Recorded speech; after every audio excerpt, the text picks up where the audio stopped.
राजस्थान की राजनीति में छात्र संघ चुनावों की बहाली एक बार फिर से ज्वलंत मुद्दा बन गई।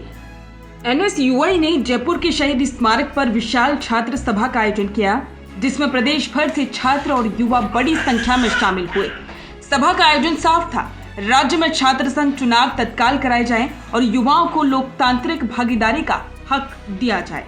इस आंदोलन को और अधिक राजनीतिक वजन तब मिला जब कांग्रेस के वरिष्ठ नेता और पूर्व उप मुख्यमंत्री सचिन पायलट खुद इस सभा में शामिल हुए।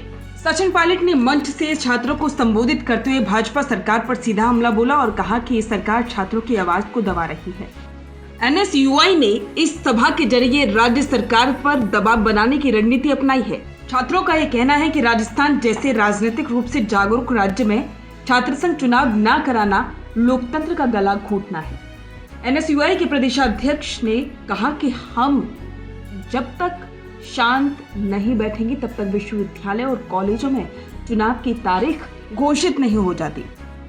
इस सभा में जैसे ही सचिन पायलट मंच पर पहुंचे, छात्रों में जोश दोगुना हो गया। पायलट ने अपने संबोधन में कहा, छात्र संघ चुनाव न सिर्फ छात्र राजनीति का हिस्सा है बल्कि ये हमारे लोकतंत्र ढांचे की बुनियाद है।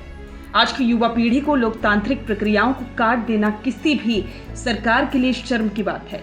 भाजपा की सरकार युवाओं की आवाज से डरती है और इसीलिए वो चुनाव नहीं करवा रही। पायलट ने यह भी कहा कि कांग्रेस की सरकार के दौरान छात्र संघ चुनाव हर साल समय पर होते थे। हालांकि आखिर में गहलोत सरकार ने जरूर चुनावी प्रक्रिया को रोक दिया था, लेकिन अब दोबारा से कांग्रेस के ही तमाम बड़े दिग्गज इस मांग को तेज कर रही हैं। शहीद स्मारक पर आयोजित इस सभा में जयपुर, कोटा, उदयपुर, बीकानेर, अजमेर और झुंझुनू जैसे जिलों से आए सैकड़ों छात्रों ने भाग लिया। शहीद स्मारक के आसपास सुरक्षा के कड़े इंतजाम किए गए थे। जयपुर पुलिस की तैनाती पहले से की गई थी ताकि कोई अप्रिय स्थिति ना बने। राजस्थान में छात्र संघ चुनावों की लंबी राजनीतिक परंपरा रही है।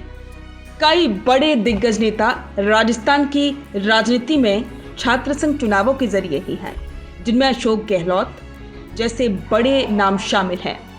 छात्रों का यह कहना है कि जब विश्वविद्यालय में राजनीति के बीज नहीं बोए जाएंगे तो कल को देश को नेतृत्व देने वाले नेता कहां से आएंगे। छात्र संघ चुनाव न होने से विश्वविद्यालय में छात्र समस्याओं का कोई प्रतिनिधि नहीं होता जो सीधे प्रशासन से संवाद कर सके, और इसीलिए छात्रों की मांग है कि चुनाव हो ताकि छात्र हित की बात संस्थागत स्तर पर हो सके। एनएसयूआई ने साफ कर दिया है कि अगर सरकार ने जल्द ही चुनावों की घोषणा नहीं की तो यह आंदोलन और तेज किया जाएगा। राजस्थान के छात्र राजनीति एक बार फिर से आंदोलन के केंद्र में है। एनएसयूआई ने जो बुगुल बजाया है उससे न सिर्फ सरकार की नींद हराम हुई है बल्कि राजनीतिक दलों को भी युवाओं की ताकत का एहसास हो चुका है। सचिन पायलट जैसे कद्दावर नेता का इस मंच पर आना दिखाता है कि कांग्रेस इस मुद्दे को गंभीरता से ले रही है और इसे आगामी विधानसभा चुनावों तक खींचा जा सकता है।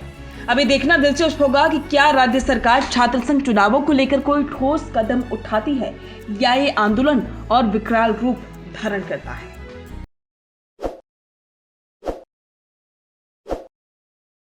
ताज़ा खबरों के लिए विजिट करें द फैक्ट इंडिया की वेबसाइट और डाउनलोड करें द फैक्ट इंडिया ऐप।